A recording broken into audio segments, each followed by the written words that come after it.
நான் இன்னைக்கு காலையில மருத்துவமனையில இருந்து டிஸ்சார்ஜ் ஆகி வெளியில வந்துட்டேன். நான் மருத்துவமனையில ட்ரீட்மெண்ட்ல இருக்கும் போது போட்டோஸை எடுத்து இந்த திமுக காரணங்க திமுக எதிர்த்து பேசினா இதான் கதி அதான் கதின்னு மிரட்டிக்கிட்டு இருக்காங்க பொதுமக்களை. இப்ப நான் என்ன தெரியுமா சொல்ல விரும்புறேன், நேத்து எல்லாம் என்ன தாக்க வர வீடியோஸ் எல்லாரும் நீங்க பாத்திருப்பீங்க.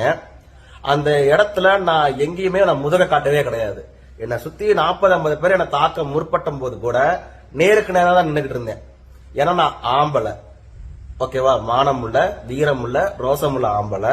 அது போக நான் ஒரு பாஜக காரன், ஒண்டிக்கு ஒண்டி ஃபேஸ் பண்ணி தான் பழக்கம். முதுக காட்டுனது எனக்கு பரம்பரையிலேயே கிடையாது. ஏன்னா திமுக இருக்கக்கூடிய பேடி பசங்க 40-50 பேர் சேர்ந்து அடிக்க வரீங்க அப்படின்னு 40-50 திமுக காரனுக்கு இந்த ஒத்த பாஜக காரன் சம்பந்தானே. அந்த இருக்கக்கூடிய எந்த பேடி பயலாச்சும் நான் அப்பவே கேட்டேன், ஒண்டி கொண்டை எவனாச்சும் வரையாரு தானே கேட்டேன். அத்தனை கூட்டத்திலேயே ஒண்டி கொண்டி வரையான்னு தானே கேட்டேன். எவனாலையுமே பதில் சொல்ல முடியலையே. அத்தனை கூட்டத்துல அத்தனை ரகலையுமே ஒண்டி கொண்டி வாங்கடான்னு தான் கூப்பிட்டேன். எவனாலையும் வர முடியல. கூட்டம் சேர்ந்தா மட்டும்தான் திமுக காரங்களுக்கு வீரன்ற ஒரு மயிறு எந்திரிச்சு நிக்கும். பாஜக காரனுக்கு எத்தனை பேர் வந்தாலும் அந்த மயிறு எந்திரிச்சு நிக்கும். ஏன்னா 40-50 பேர் என்ன ஒருத்தனை டார்கெட் பண்ணும்போது நான் புறமுது கூட்டம் ஓட கிடையாது, ஓகேவா. நான் அடிச்சு எனக்கு கொன்றதால எனக்கு கவலை கிடையாது. நேத்து அண்ணாமலை அண்ணன்ல இருந்து எங்களோட கட்சியோட மாநில நிர்வாகிகள் எல்லாரும் எனக்கு கால் பண்ணி பேசினாங்க. நான் பத்திரமா தான் இருக்கேன். நான் சக்கரவாணிக்கு ஒரு 4 நாள் லீவ் விடலாம் பொங்கலுக்கு அப்படின்னு நினைச்சேன். என்ன நோண்டிக்கிட்டே இருக்கானுங்க.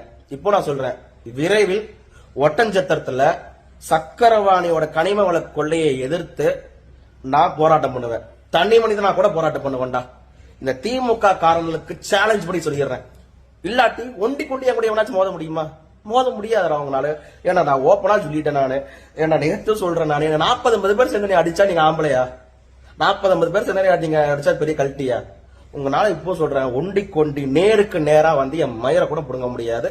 அப்படி எவனாச்சும் இருந்தா நாலு தேதி நேரம் இடம் நீ பிக்ஸ் பண்ணிக்க, நானே வரேன், ஓகேவா. நீ பயப்படாதீங்க, நானே வரேன். இந்த மாதிரி சமூக வலைதளத்துல இப்படி திமுக எதிர்த்து பேசினா இதான் கதியெல்லாம் சொல்ல வேண்டாம். திமுக பண்ணக்கூடிய அராஜகத்தை எதிர்த்து பேசுவேன், செத்தாலும் சாவேன். பகத்சிங் சாகும்போது வயசு 21, ஓகேவா. எனக்கு 26 வயசு.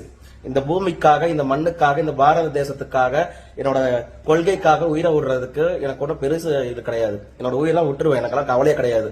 ஏன்னா நான் உண்மையான தொண்டை. திமுக மாதிரி நான் 200 ரூபாய் ஊப்பி கிடையாது.